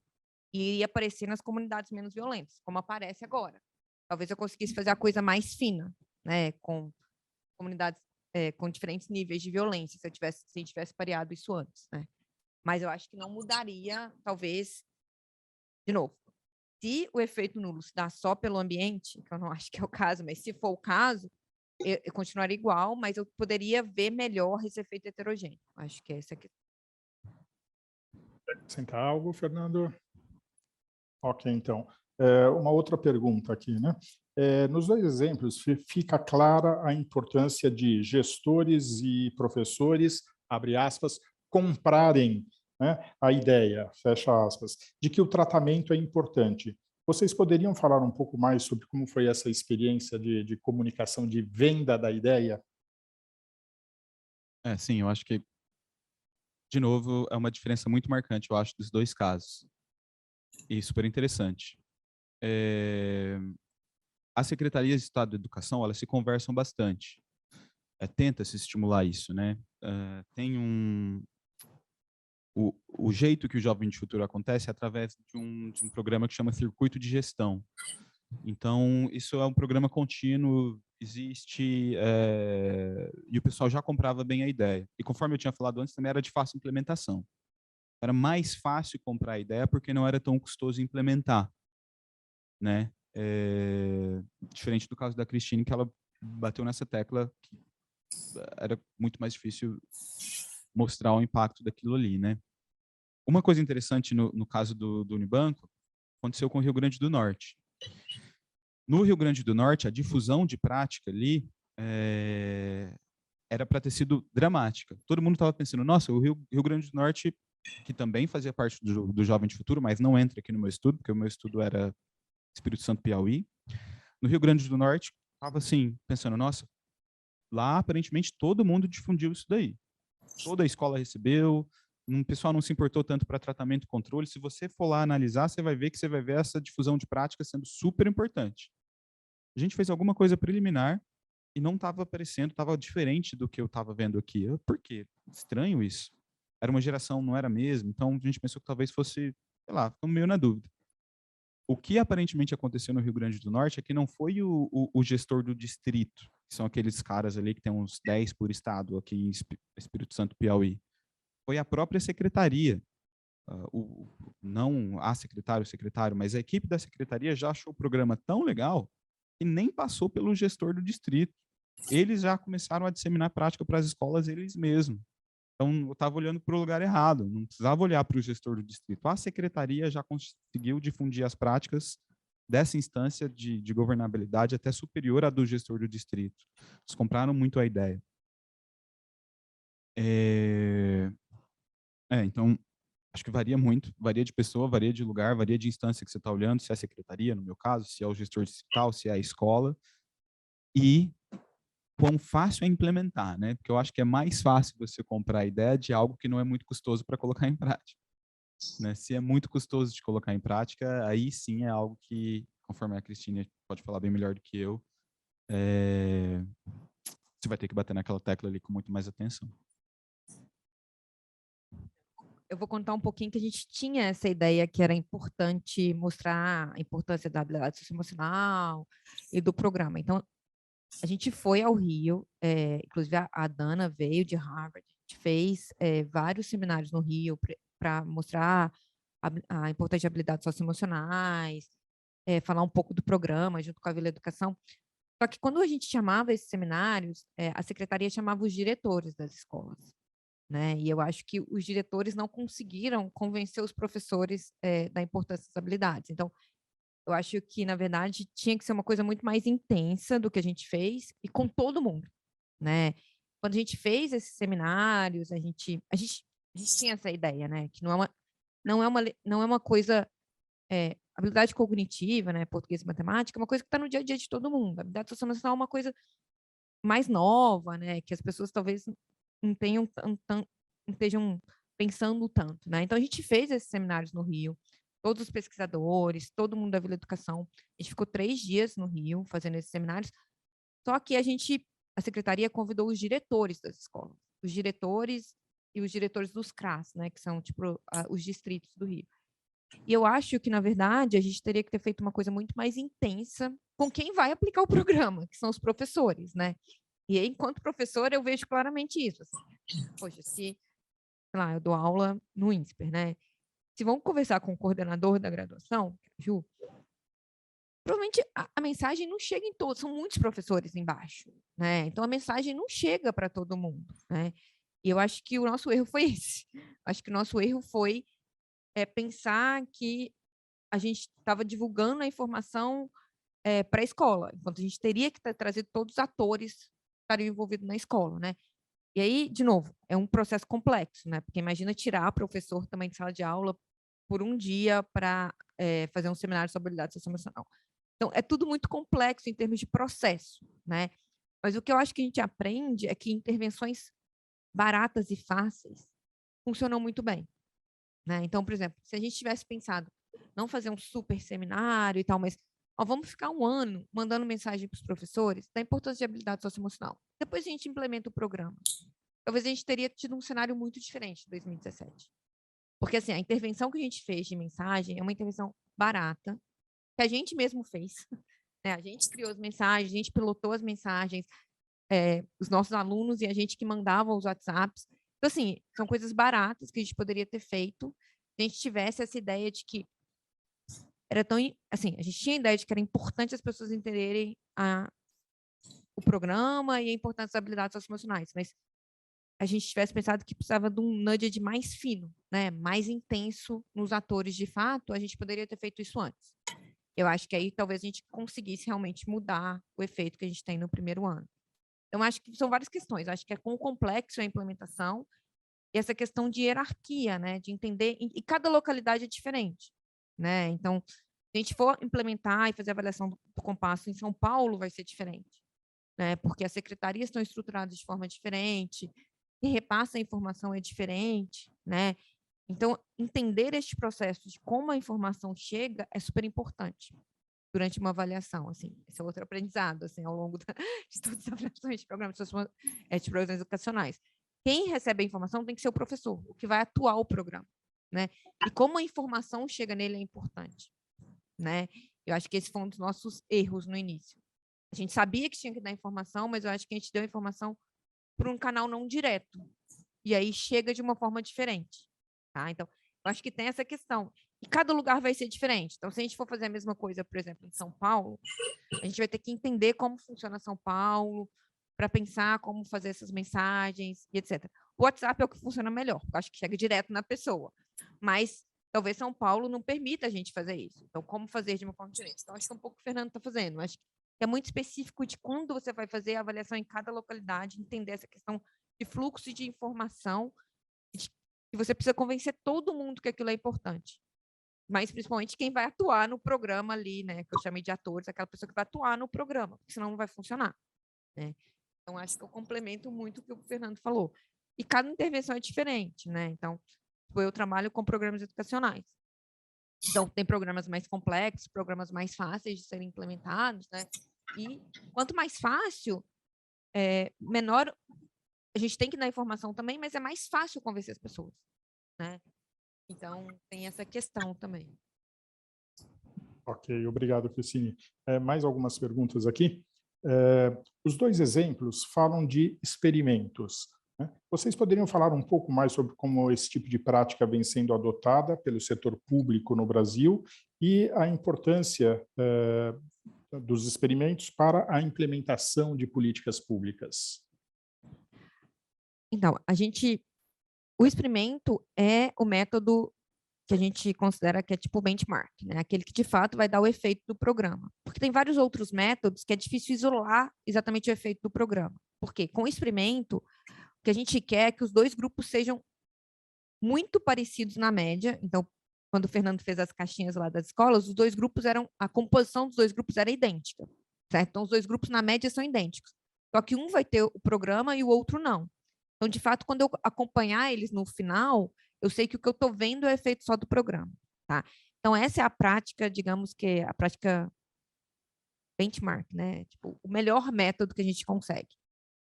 Como a gente está numa ciência social, né? A gente entende que nem tudo pode ser eleitorizado, certo? Mas a gente tenta ao máximo fazer a eletorização. Por quê? Porque quando o gestor ou as empresas privadas chegam para a gente falar, eu quero ver o efeito deste programa. A minha reação geralmente é assim, olha, para ver o efeito, te dar certeza que eu vou captar o efeito deste programa, eu preciso de uma eletorização. Se não tiver eletorização, tem várias coisas que a gente pode fazer. A gente vai chegar perto, mas eu nunca vou poder falar, este é o efeito do programa. Sempre vai ser assim, esse é o efeito do programa, mas pode ser que isso esteja acontecendo, então aí está contaminado com isso e tal. Então, a gente tenta sempre fazer a eletorização por causa disso. É o mais fidedigno em termos de efeito causal. Ao longo dos últimos 10 anos, cada vez mais a eletorização tem sido uma prática, principalmente de políticas públicas, por vários motivos, né? Primeiro, eu acho que quando a gente implementa um programa, a gente nunca implementa universalmente, né? Sempre tem essa fase de pilotar, de testar, que é justamente a fase que a gente tem que fazer a letorização. Então, é onde a gente tem que fazer a avaliação. E é onde a gente tem a oportunidade de fazer a letorização, né? Então, por exemplo, nenhum programa social é implementado para todo mundo de uma vez. E quando ele não é implementado para todo mundo de uma vez, é a nossa oportunidade de pensar em como a gente pode fazer uma avaliação com aquilo ali, de modo a chegar mais perto de uma letorização. Tá? Então, acho que no Brasil até essa tem sido a prática, e eu acho que é uma excelente prática, a prática que já acontecia em outros países antes. Tá? Então, é assim, pilotar as políticas, entender o que acontece antes de implementar universalmente, e nessa etapa, tentar fazer a letorização. Acho que essa é a prática mais adotada no Brasil hoje para as políticas que podem ser aleatorizadas. Né? Tem umas que não vão ser, e ok, a gente vai usar outros métodos, que não vão ser tão bons quanto, mas ok. Né? Então, essa é a prática. Então, eu vejo muito isso acontecendo em educação. Assim, eu acho que a educação é um campo que a aleatorização tem se tornado a prática de avaliação. Né? Então, é quando a gente tem a oportunidade, vamos implementar uma política no Rio de Janeiro, o Rio não vai ter dinheiro para implementar em todas as escolas. E ele quer ver o efeito antes de implementar em todas as escolas, porque são programas que custam algum dinheiro, né? Então, essa é a nossa ideia, testar, entender o efeito através de monitorização para depois poder dizer para o gestor, não, então esse programa é custo efetivo, não é, e assim por diante. Então, eu acho que no Brasil a gente tem adotado bastante aleatorizações, principalmente em educação. O Unibanco foi um dos primeiros, o Jovem do Futuro, né? Na verdade, eu trabalhei com o PB muitos anos atrás, e eu lembro que o Unibanco foi um dos primeiros, assim, foi um pioneiro nessa questão de avaliação aleatorizada. Fernando? É até engraçado, quando outras vezes que eu apresento o artigo que embasou a minha fala de hoje, né? É comum alguém falar, pera, mas tá indo melhor. O que você tá falando? E daí? Tipo, tá indo bem, foi melhor, tá funcionando, os alunos estão tirando nota melhor, isso impacta resultados futuros deles, e para que toda essa preocupação em medir isso daí direito? Só foi melhor, tá bom, né? Então, página 2. Só que é isso que a Cristine falou, né? Assim, mesmo em casos em que isso vai melhor, por que é importante ter a aleatorização? Para você medir, saber quanto foi melhor, onde foi melhor, porque você está fazendo isso porque você quer replicar depois, né? Ou não funcionar. Você quer replicar aqui e ali, em tais condições, porque funcionou melhor ilustrativamente agora, sei lá, no estado de São Paulo, porque tinha mais computador. Ou então, funcionou melhor em qualquer outro lugar, no Espírito Santo, porque tinha professor mais engajado. Então, a gente precisa de professor engajado, precisa de computador, precisa de não sei o que lá. Você precisa entender para poder replicar e escalar de tal e tal maneira, né? O fato do programa ter ido melhor do que o esperado não é aprendizado suficiente. E aí que vem a importância de aleatorização e de tudo mais. E por isso que o gestor, no caso, com potencial de difusão, é uma faca de dois gumes, né? Tem um lado bom, é claro, sensacional, mas atrapalhar a medição é, com certeza, um ponto negativo a ser considerado. E educação, né? Igual a Cristine falou também. Tem cenário que favorece, né, a aleatorização. Escola, você tem os estudantes separadinhos, né? Eles não se comunicam tanto, você consegue ver se uma escola está longe da outra. Dentro da própria escola, você pode ter aleatorização, igual no outro estudo que eu estou fazendo. Você tem sala de aula que tem bolsistas, tem sala de aula que não tem bolsista. Aí você pode aleatorizar o bolsista, para onde que ele vai. O aluno bolsista, ele impacta a nota de aula dos alunos não bolsistas. Aparentemente, sala de aula que tem bolsista vai melhor, o não bolsista vai melhor porque ele está estudando com bolsista. É uma aleatorização que você consegue fazer dentro de escola. Não precisa nem ser nível escola, pode ser nível sala de aula. Então, essa divisão, assim, o jeito como escola funciona, meio que favorece esse tipo de estudo, né? Aí tem que ver quão replicável é em outros cenários, como é que isso parece em saúde, né? Paciente, hospital, paciente, como é que um estudante está para um paciente, né? Sei lá, tem que ver, tem que entender cenário a cenário. Mas fato é que está ficando cada vez mais comum e que costuma ser possível em diferentes cenários, só tem que ver como é que vai ser feito. Ok, obrigado. Vamos lá, uma última pergunta, né? Os dois exemplos estão relacionados à área da educação. Até que ponto vocês consideram que, no setor público, a área de educação é mais ou menos receptiva à implementação de experimentos e ações relacionadas à mensuração de impacto? Acho que eu comecei a responder agora nessa minha última fala.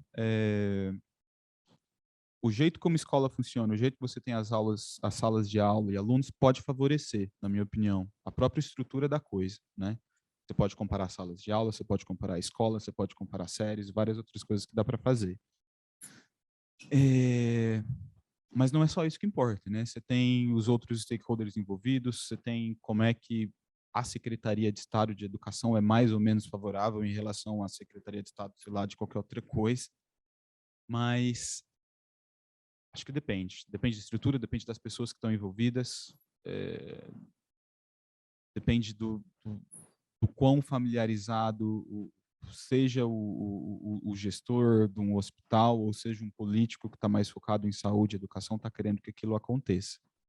E a fala de antes da Cristine, assim, eu acho que é fenomenal e isso deveria ser mais colocado em prática para diferentes áreas, seja saúde, educação, ou o que for. Se é possível fazer um experimento, é muito interessante que a gente faça, para a gente poder replicar boas práticas em qualquer que seja o cenário. Mas a disposição das pessoas varia muito, independente de quão fácil ou difícil é fazer.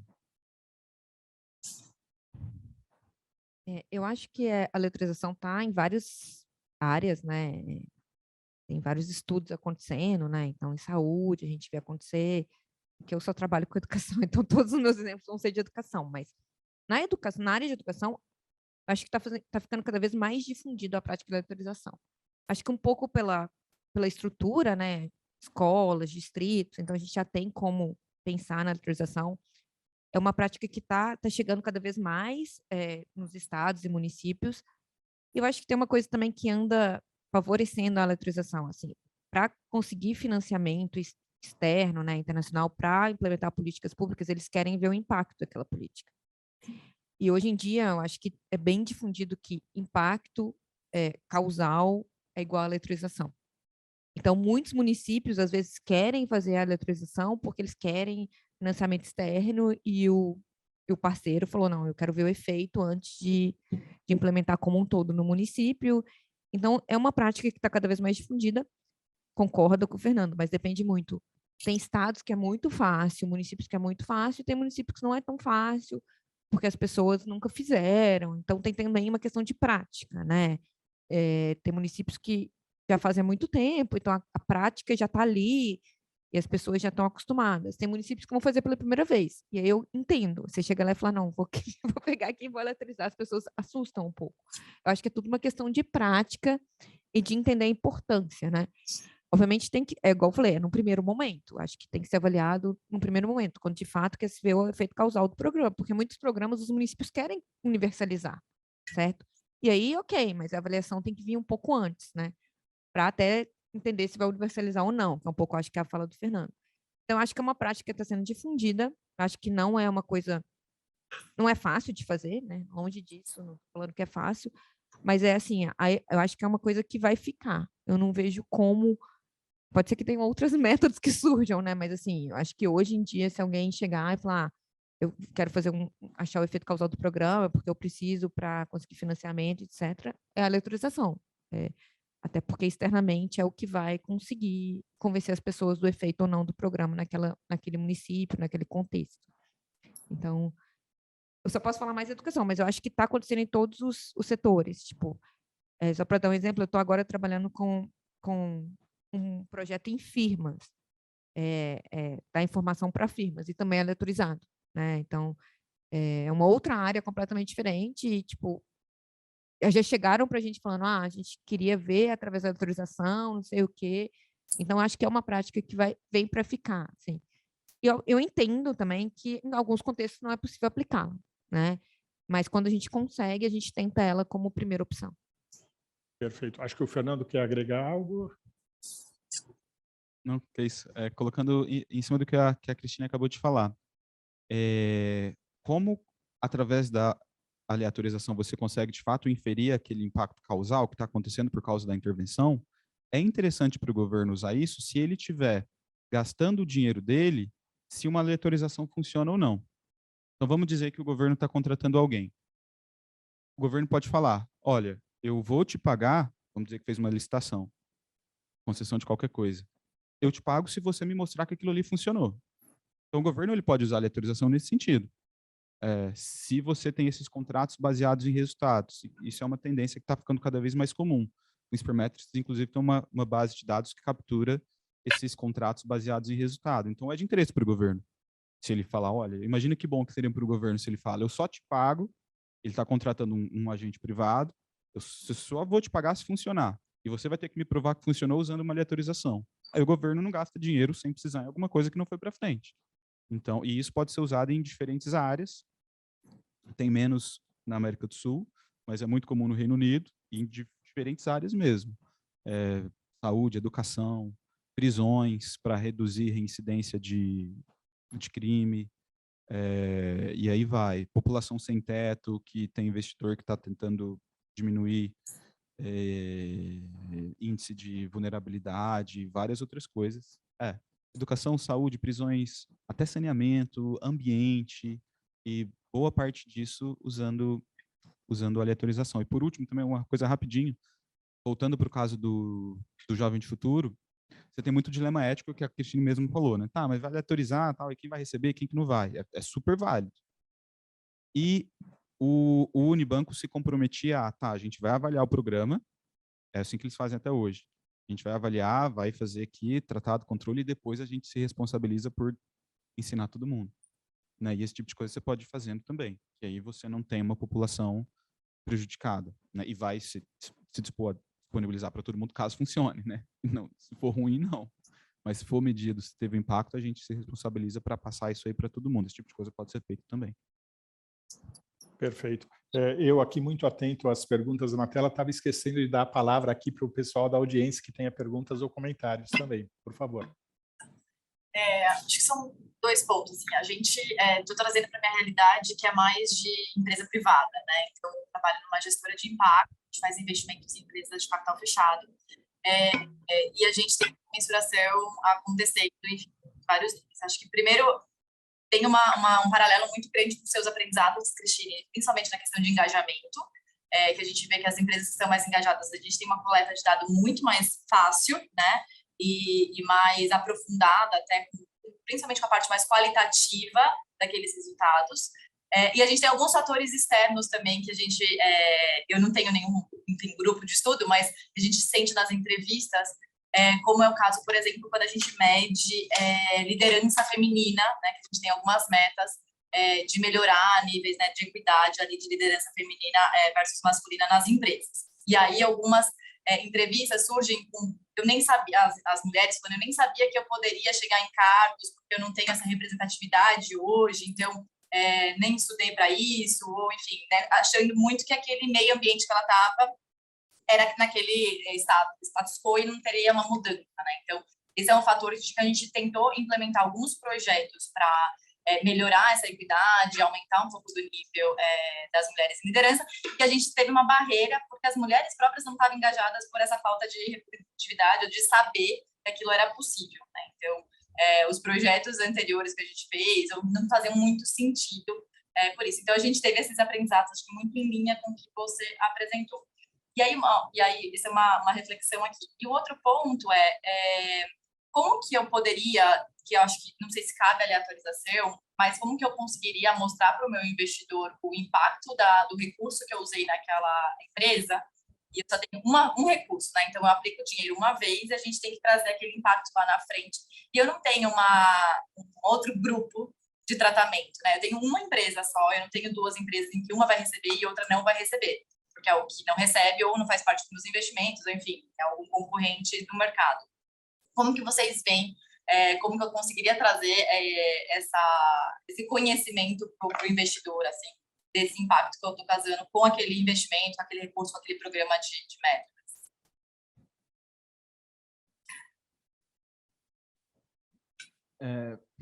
Uma coisa que me veio a primeira coisa que me veio à cabeça foi o guia de avaliação do Spermetrics, né? A aleatorização, com certeza, nem sempre é possível. E, às vezes, você quer avaliar alguma coisa que já está em andamento. Então, às vezes, até seria possível num outro cenário, mas fato é que não vai dar para acontecer e você tem que ver aquilo com o que você tem, né? Depende muito do caso. Assim, eu acho que tem que ver o quão possível é você tentar pensar em alguma coisa que seria um contrafactual. Você disse que você não tem uma outra empresa que daria para comparar, mas tem alguma outra... Não precisa ter uma empresa ali vizinha, mas tem algum outro cenário parecido que seja em algum outro lugar do Brasil, só para você usar alguma média, alguma tendência, alguma coisa que dê para ser explorado. Você tem diferentes níveis, não precisa ser... Idealmente seria uma aleatorização, mas se não for, o que dá para fazer para simular esse contrafactual de alguma maneira?